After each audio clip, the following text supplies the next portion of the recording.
Hello, you're through the Books Boys. You've got Dean on the line. Who's calling? This is Keith McWalter calling from the United States. Ah, Keith, fantastic. And it's a nice coincidence you would call in just as we were discussing your book, Lifers, which I have right beside me here. How are you today? I'm great. How are you doing? I'm good. I'm good. Thank you so much for calling in. We really appreciate it. Our pleasure. So we were just chatting a little bit about your book. Let me ask you first of all, because I noticed this is not your first book. A lot of the time we speak to sort of first time novelists. This is not your first book. Obviously I've not read your first book. Is it the same sort of theme, or is it something completely different when we were all still alive? What's the vibe with that one? That's a great question because there are related themes, mortality being primary among them, but that's a very, very different book. That was my first successful novel in the sense that I actually completed it and got it out in the world.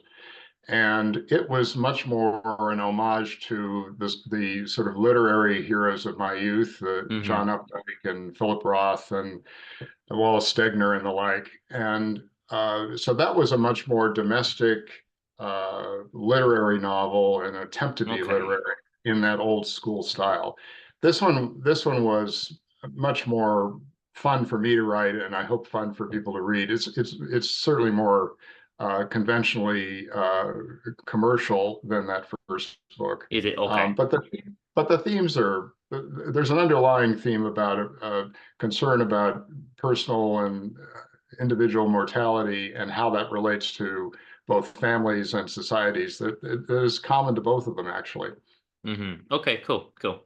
So without I guess without giving too many spoilers for sort of the plot and how the book develops, the basic sort of overarching theme is what happens if the boomers stop dying? If we end up with this Yeah. surplus population. And it's very interesting because I have a degree in philosophy, and some of the things we look at are, what do we do with allocation of healthcare resources, for example? Is it fair to well, the two competing options are we prioritize the older people who've actually paid into the system their whole Mhm. life and now they want to get something back from it, but the Yep. benefit will be minimal and the cost will be maximum, or do we, put all the focus and all the expenditure on young people because they'll get the most benefit out of it and it's cheaper.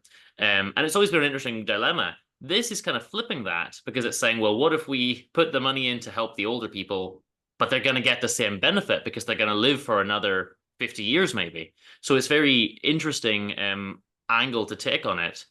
I suppose I want to ask you from that sort of philosophical dilemma, if the events of this book were to come true, do you think we should be pumping in all the money to help the older people with their housing, their health problems, their social security, et cetera, et cetera? What do you think is the moral thing to do there?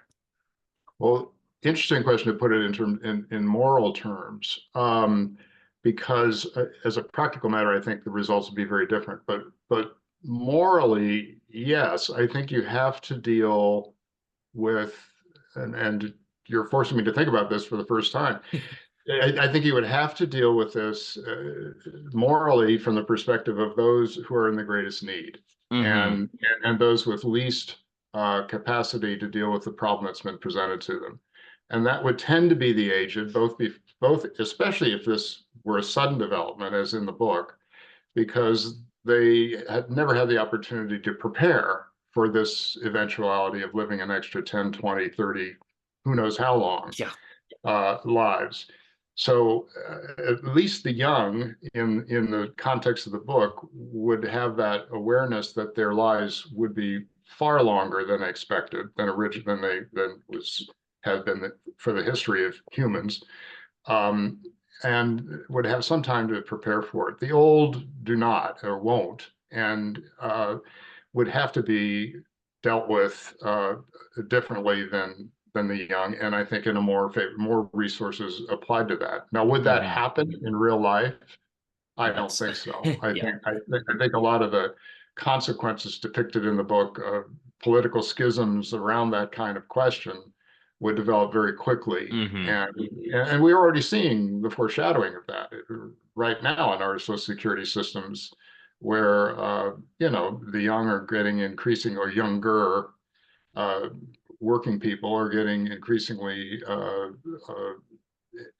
annoyed with the fact that so much of their income is going to support a larger and larger population of old people. I think we're seeing that right now. Yeah, we have an aging population just overall, and that Yeah, that is I don't know if it's a problem, but it's something that's happening. yeah, But sorry if I caught you off guard, because yeah, the book deals with what would happen maybe more realistically and sort of politically the machinations. I was just curious a little bit more about what you thought ethically. So sorry to spring that on you. no, that's fascinating. That's because that's the kind of tack that my brain's going the whole time. What's the right thing to do? And of course, yeah, the right thing you would want to think is to help as many people as you can, right? To help everyone if possible. And one scheme that is kind of later considered, well, there's two main sort of schemes that are considered, I suppose. One is, do we just give them their own land and say, okay, anyone over whatever 110, off you go. You can just go in here, have your own little place, and just kind Right. of live separately. Um, I don't see that happening in reality, though. What do you think about that option? Can you see the government going Um, with that? I, I don't see that. In reality, I don't see that. I don't see that happening.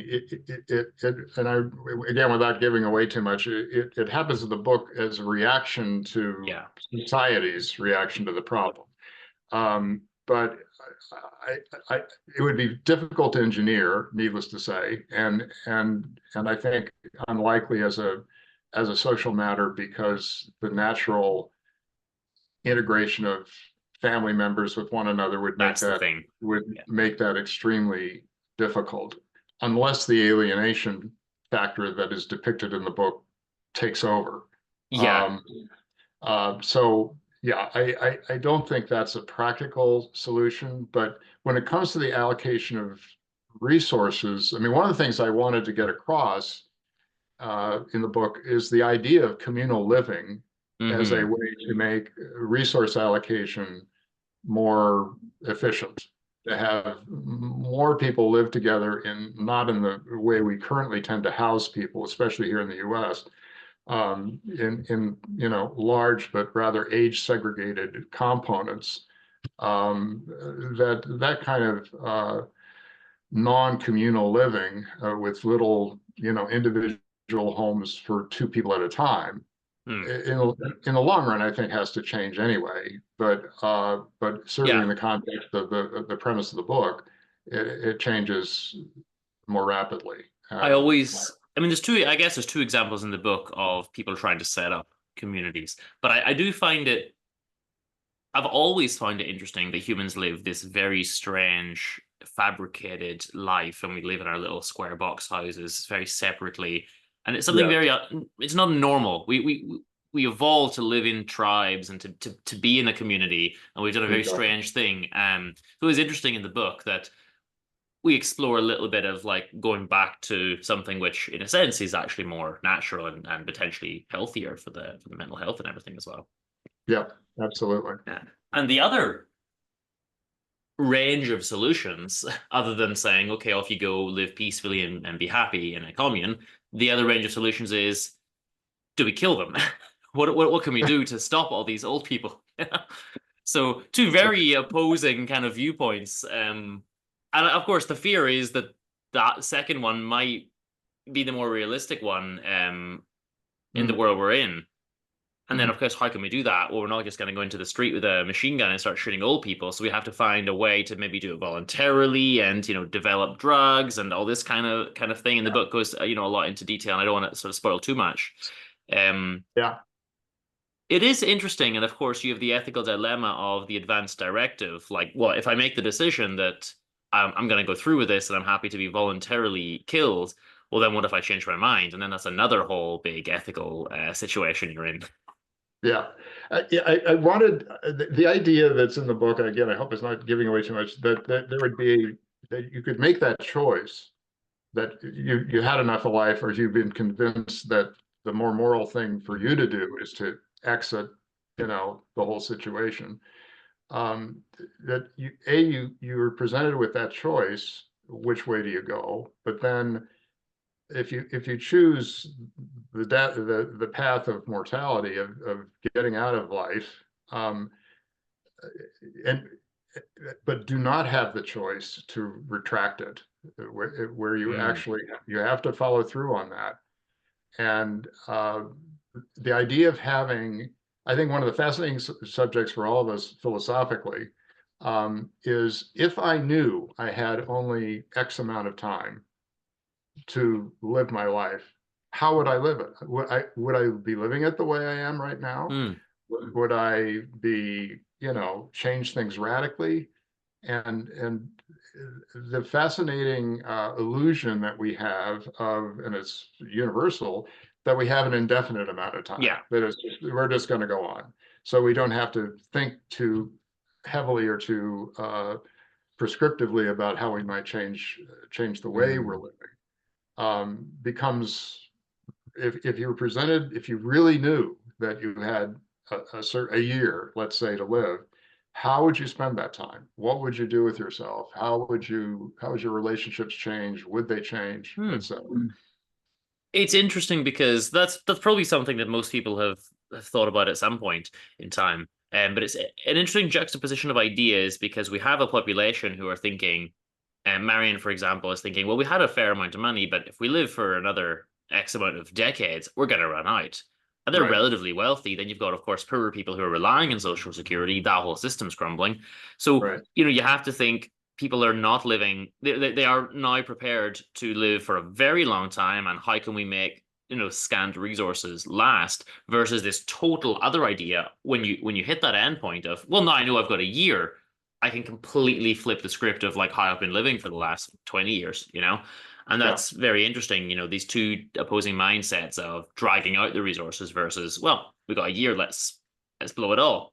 yeah, And it's yeah. an interesting, choice for people to make, I suppose, in the book.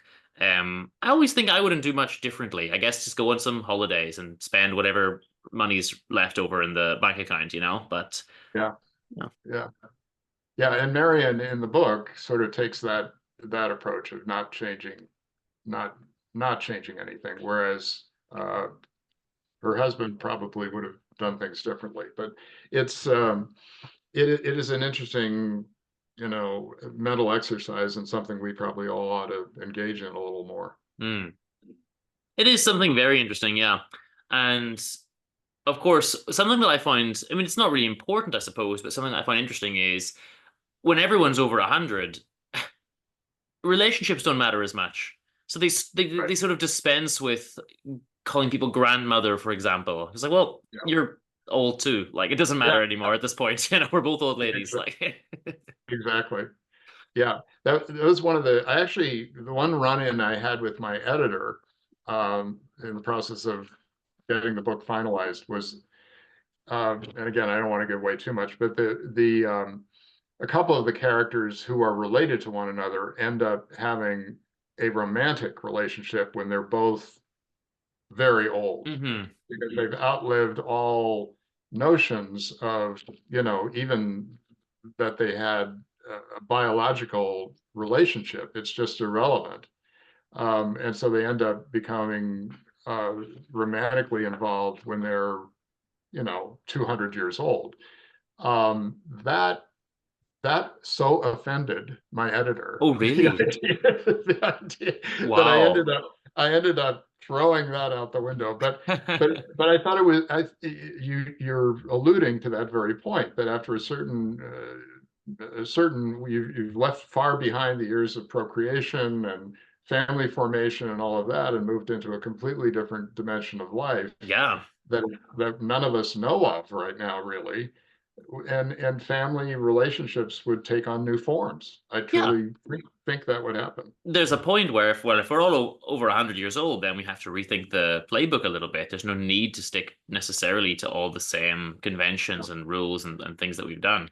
Yeah, Um, the only other thing I want to touch on quickly before I let you go is our friend Mr. Zinnemann, who actually, I suppose, in a sense, was behind a lot of what happened with Methuselah and with this aging population. yeah, Um, and that was the only thing, I don't want to say the only thing I didn't like, but the only longing I had. I wanted to see a bit more of him, a bit more of his story. Because hmm he's maybe my favorite. And obviously he orchestrated this. We see him Mhm. dealing with the confrontation with Adele, and I Mhm. suppose in a sense it's easily enough resolved to get the chip, but he's an interesting character, and I would have liked to see a bit more of him. Well, that well, he may figure in a sequel. I've already Oh, been thinking about a sequel that I'm sure he'd be prominent. mm, I'm glad you found him engaging because he's one of my favorite yeah. characters too, and interesting from a number of perspectives. But yeah, we'll bring him back somehow. Awesome. Well then, before I ask you the final question, would you like to just plug your website or tell people where they can get the book, something like that? Yeah, it's available. Obviously, I always like to default to supporting local bookstores, but it is also available on the normal, at least in the U.S. and I assume everywhere I else guess. on the usual platforms of Amazon. The distributor is Simon and Schuster, so they have a website that also will send you the book.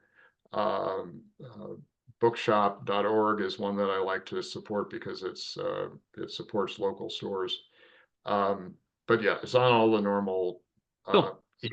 platforms. And my website, for those interested in other books and whatnot, is Keith McWalter Writes, WRITES.com. Cool. And feel free to check that out. I'll put a link there in the show notes anyway. So the last question that we ask everyone, Yep. might catch you slightly off guard, but if there's one book that exists that you wish you'd been the person to write, what would it be? Wow. That's a great one.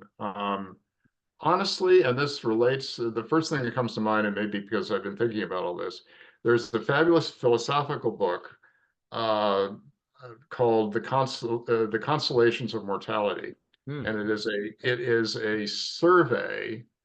I just admire this just as an intellectual feat and as its utility to people. Um, and it's a survey of the thinking throughout human philosophical life about why we shouldn't be so worried about dying. And are there any, and it categorizes those Hmm. arguments for Starting with why, Epicurus or yes, exactly. yeah, And, but he goes through it in a very systematic, it's a relatively brief book. Um, and I just think that's the first one that comes to mind. If I could only have achieved one nonfiction, certainly would be achievement, that. that would have been it. I just looked it up. Yeah, Andrew Stark, The Constellations of Andrew Mortality, Stark. Making Sense of Death, and it actually does say yeah from Epicurus. So we and then going forward, fun on Goodreads. Fantastic. Well, thank you so much for Highly the recommend recommendation. it. Yeah. Thank you so much for calling in, Keith. Take care. Enjoy the rest of your Thank day. you. Thank Have a you. good day. Thanks. Thank Bye you. bye.